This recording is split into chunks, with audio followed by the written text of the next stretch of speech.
Su Asteddu contro Atalanta, una partita meda tosta.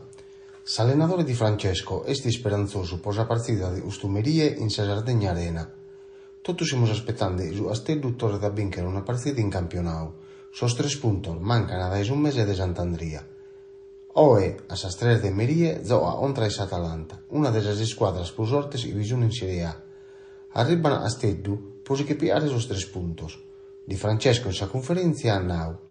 È una squadra oramai, e non solo in Italia si sta a conoscere. In questo anno ha meggiorato meda a livello europeo.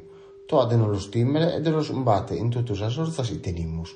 Siamo parlando in momento di difficoltà. Sa gana di cambiare l'andazzo sul campionato, veste da parte di tutti. Oltre a Lazio ha servito qualche miglioramento. Non abbiamo tenuto buona sorte a sorreggiare. Dobbiamo essere programmados e decisos. Vamos a ver si los últimos jugadores que hemos pillado han ese de ayuda a todos los otros umpanzos.